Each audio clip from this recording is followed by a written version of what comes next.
Hi there, it's Lori at Positive Thanks Living, and I'm going to be making 2 journals today. Yep, it's sped up. These are the papers that I'm using. They're from Crafty Cat USA. She has a spring Easter set of digitals, and the papers inside are just easy to write on pages. There's going to be 15 of them. The 15th is in the middle, and it's one of the digitals. The others are ledger paper. The pink one is avocado dyed. Yeah, I'll explain more. And the covers are made from tyvek envelopes. This is the first one that I actually collaged on with those plain papers that are both text and music. And each of the envelopes I've cut at the top so that they'll have pockets at the top. Now I want to put these, it's cardstock but not real heavy cardstock. I colored them last year already with Easter egg color and dye, but I wanted to add more of the colors that are in the digitals. So I'm using some evergreen bough, and I'm spraying that on, and I've used that in other videos that you've seen. And I'm also going to use some Distress Oxide Speckled Egg, and that is, I'm not spraying that, well, you'll see, I'll show you. First I have to dry this spray with the heat gun, and hopefully I've turned the volume down enough. So this is Distress Oxide ink, and I'm putting it on this craft mat that's a discard from something. It was like the backing of a sticky something. Adding some water, just plain water, to dilute the ink. It's from a re-inker. Mushing it about, mixing it just with a silicone spatula, and then putting in that piece of paper. Now the coloring on the video, I used a different app to do my filming with, and the white balance, it's more white than it should be. Toward the end of the video, I'm just using my regular phone camera, and you'll see the correct color. So I'm drying that Distress Oxide ink, and now they're the same front and back. I'm going to attach them with, after I've used the Distress Oxide Speckled Egg color on the tyvek envelope, because I felt that the white was just a little too stark. The cover has more of a beigey page collaging. So adding the speckled egg made it a little more cohesive. There we go. This is Fabri-Tac. Now I'm using all 3 of the glues that I use, whether it's glue stick, whether it is Fabri-Tac, or also art glitter glue. It's really important to me that journals that I use can take a little bit of, and I'm saying just a little bit of stress on the pages, on the texture, and that's why I was so pleased with the light and fluffy texture paste. I tried to pull it off of the texture embossed card, and it didn't come off, and yeah, I'm impressed. So using different glues, one of these I ended up sewing, and I'm going to explain why, but the others are glue, and I'm using washi tape and gluing the washi tape down also, sometimes with the 3 different kinds of glue in little spots. Fabri-Tac has like a rubbery substance when you push away when it dries, and it's on top, so it's easy to remove. Now you notice here that it is crooked. The way I cut out the digital and placed it, glued it on, ended up making it crooked, and that annoyed me. So I have a piece of sari silk that I'm going to attach with sewing it on. I have not come up with a way to glue sari silk or ribbon on without it showing through, so I had to pull out my old sewing machine. It's almost 40 years old, but it worked. Now these are the pages, and this ledger page is quite long, so what I'm doing is I'm just folding it. They're all going to fit within the cover of the envelope that I'm making into a cover. And I'll be trimming some of the papers, not on camera. I tried and it just didn't come out right. But you can understand, trimming the top, trimming the bottom of each one, especially that painted paper. It's tracing paper that I painted with watercolor. They were especially tall and wide to fit within the covers. So they had to be trimmed, but I'm going to use the trim, and that's for the next video in this series. And I'll show you how I use all the bits and pieces that I trim off. So there's the first cover. I'll go back and sew because I'm really not happy with the way the card lies, and yeah. This is the second envelope. It's just a plain white tyvek envelope.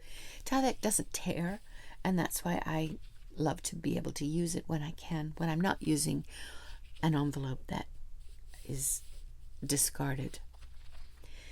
I have to be sure that it's folded correctly, so I check the corners over and over. Not always successful. This time it works out okay. And folding it carefully, checking the corners again, front and back. And the papers. Will they fit in? Nope, they need to be trimmed. Yep, I'm showing you where it's going to be trimmed. There is my dilemma. I'm concerned about those edges pulling off. And I'm thinking about adding some texture paste to the front of this. And collaged cover. A lot of thinking goes into creating a journal, and I'm not showing you the times where I pause and I move things and I think further. I've sped up the journal so that sped up the video. So here are our two covers. There's the first one. Still haven't solved my problem. And here's the second, where I've pasted on, again using more than one kind of glue, the digital papers on the inside. And I still have to sew in the signature, both signatures. And here I've paused, and I'm thinking, what am I going to do in the middle? Do I put washi tape down again?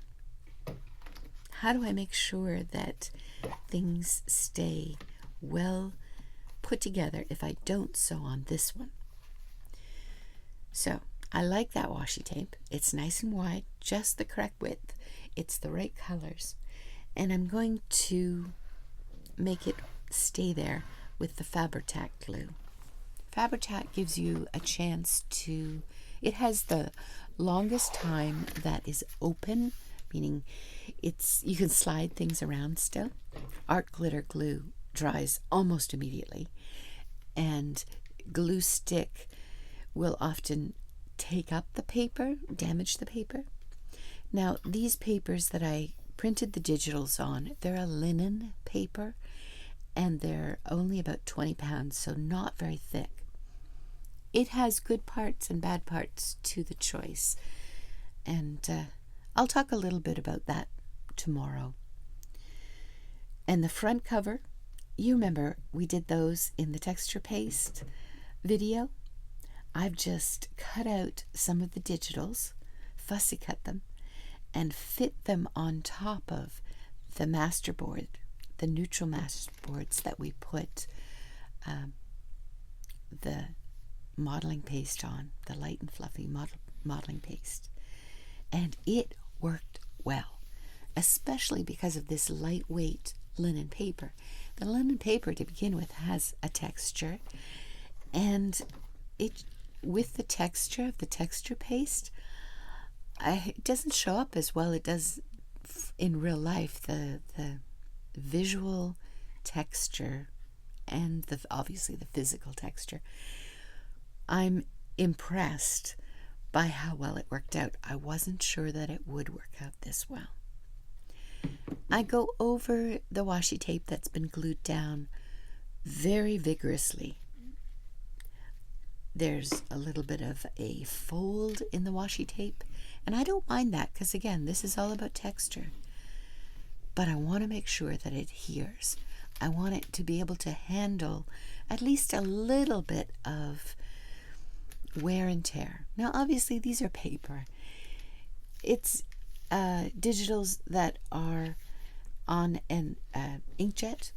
So if it gets wet, yeah, that doesn't work with inkjet papers. But at least it should stay together. At least that's my opinion of when I make journals. So we're going to make a template. I just grabbed a piece of paper that was on the desk, and I always write a T at the top for the top, because if you don't, then well, I've had issues. And I want to be sure that all of the pages are in the correct orientation. What I wanted up, up. What I wanted down, down. And putting on bulldog clips. Sometimes I put more than I do this time, but I know all the pages except that middle one are equal in length and width, pretty much. So I'm not as careful. And I've done this quite a number of times over the years I've been making journals. So I know my own process, and it might not be your process. And I guess what I want to encourage you is to find your own process of making a journal. What works for me may not work for you. I do a 3-hole pamphlet stitch, and I poke the holes separately through the signature pages. Again, there's 15 pieces of paper. Some are thinner or less weighty than the others. And then I poke holes, again, using the same template, but because the cover is just a little bit taller, I position it in the middle, and I poke holes through the cover next. I use enough string that is 3 times the length of the cover, and you don't have to use that much. You'll see at the end I have to cut a piece off. But for me, I don't know, I prefer to have the leeway. And I choose a needle that I like. I don't like when the needles are too thick, that are thicker than the hole that I've already made with the awl. AWL, awl. And I'll often go through the signature papers first and then through the cover with my needle, especially if I'm having a problem. And I've learned to use pliers to pull the needle and thread through, so it's easier on my hands.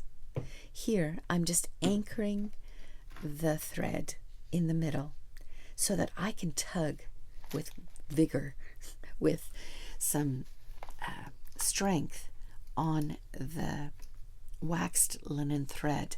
I want the signatures to be in there without any wiggle room. So tightening the pages, the signature pages, into the cover takes some effort. Not that it's difficult, but rather you're tugging on that wax linen string, which may or may not stretch a little bit to begin with. And it's not meant to be stretchy, but it happens to be sometimes.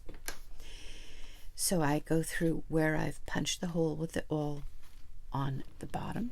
What I do is I start in the middle, I go to the top, I go all the way down to the bottom, and then the bottom back through from the front of the cover through the middle of the signature where I began, being very careful to go through exactly the same hole. And I'm not showing you the entire process here because I have to bring it up literally to my face to make sure that I have it correctly done through the middle hole. So editing, the magic of editing, and I have sped this up. This is not how fast I work. I find I work much more slowly than many people. So to watch me do this in real time, yeah, your eyelids would be closing, I'm afraid. And I tie a knot 3 times. First one way, then the other way, then the first way again, and do a little bow. And this is going to be hidden because this middle part is going to be a pocket with a cute little bunny on it. And I like how the tracing paper, the painted tracing paper, shows the image of the bunny. There we go. This is the second journal with the signature. One signature, 15 pages, so 30 sides that are put in. And I'm just pushing down each of the pages so that everything is good. And I test out that linen string. I bend it, I pull it, I tug it. Yeah, I want to be sure that everything is glued down as well as possible. And remember, it's a handmade journal, so it's not, everything in it is handmade. It's not perfect. That's what this craft, this art form, it's meant to be about personality, not perfection. Here we go. I'm still wondering what to do with that. It pokes up. So I decide that I'm going to put washi tape down on both sides. And here are the finished journals. Similar, but different. The one on the left has texture paste. The one on the right does not yet. They all have similar pages. And, yep, you see I sewed this one after I put down the washi tape, and I sewed on the sari silk on the front to disguise the fact it wasn't straight. That has texture paste and fussy cut, and all the pages are in. It's as secure as it's going to be. And the next step will be to work on the pages, and that comes in the next video. See you soon. Bye for now. It's Lori at Positive Thanks Living. Happy to have you here.